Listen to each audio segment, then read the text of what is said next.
안녕하세요. 김태훈의 현명한 투자자 방송 시작하겠습니다. 이 내용을 꼭 숙지하시기 바랍니다. 자, 오늘은 한빛 레이저에 대해서 말씀을 드리겠는데요. 한빛 레이저는 지난번 그 기준가 4,870원에 스펙 합병을 통해서 우회 상장을 한 회사입니다. 레이저 쪽 기술을 갖고 있는 회사로, 이 회사의 기술은 주로 생산 제조업에서 주로 사용되고 있고, 또 이 회사가 최근 들어서 시장에 많이 관심을 받는 것은 이 전기차 화재 사건 때문에 레이저를 이용한, 레이저 마킹기를 이용한 전기차 이력 관리, 즉 배터리 이력 관리인 그 배터리 여권 제도가 도입될 가능성이 크기 때문에 그렇습니다. 그렇게 되면 전기차 배터리 셀을 만드는 업체들은 모두 이 한빛 레이저 같은 레이저 레이저 기기를 갖고 있어야만 이 마킹을 통해서 이제 이력 관리를 할 수가 있는 것이죠.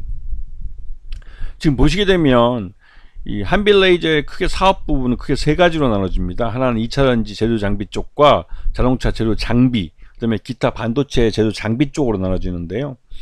이 2차전지 제조 장비 쪽에 사용되는 것들 대부분 마커, 지금 이 2차전지를 생산하는 2차전지 셀이나 이런 것은 일단 이게 이제 그 이력 관리나 이런 생산 공정 관리를 위해서 이 마킹을 해두는 거, 레이저로 마킹하는 이런 데 사용되는 거고요.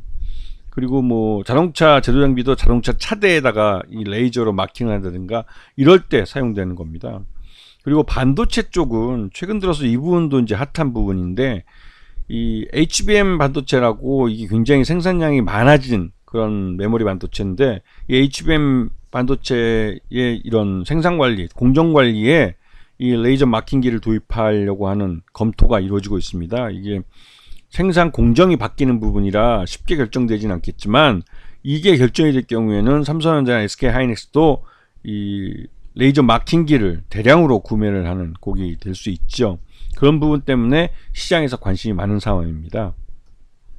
자, 이 한빛 레이저의 이런 수익 구조를 보시게 되면, 처음 고객과 미팅을 통해서 자신들이 만든 그 레이저 기술을 고객사에 어떻게 적용할 수 있는지에 대한 스펙을 서로 협의를 통해 완성을 해내게 되고, 그 스펙이 합의가 되면 거기서 이제 견적서를 제출하게 됩니다. 그 견적서가 오케이 되면 계약을 하고 계약금을 수령하고, 그 다음에 장비를 제작을 해서 납품을 해서 그 고객사 공장에 맞는 커스터마이징을 해주고, 그리고 나서 거기서 이제 중도금이나 또 이후 완전히 설치가 끝나고 시운전을 해서 이게 제대로 양산을 그 장비로서 활용을 한다, 제대로 워킹을 한다는 거 확인해주고 잔금을 회수하는.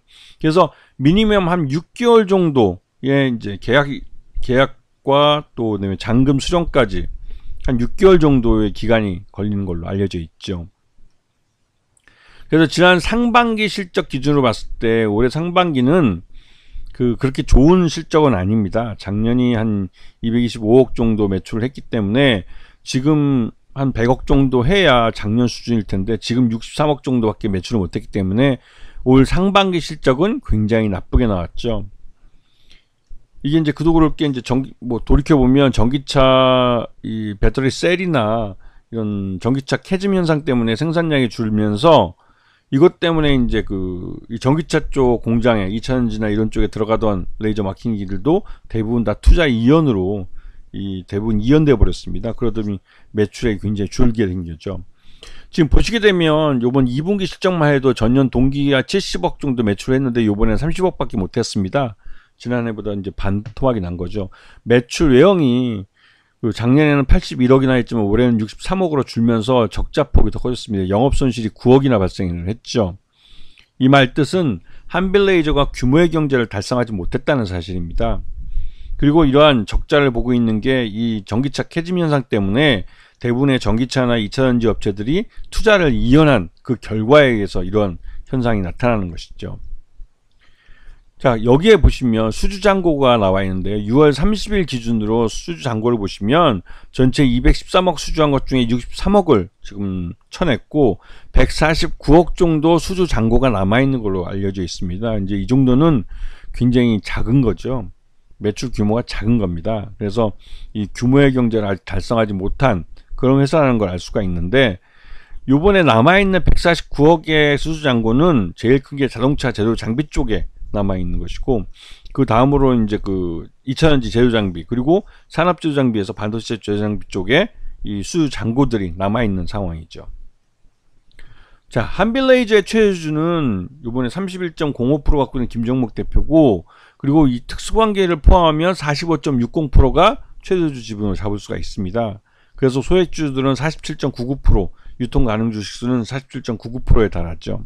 하지만 뭐 이 최저주 지분이 45%씩이나 되기 때문에 경영권은 어느 정도 안정돼 있다고 평가되는 업체이기도 합니다.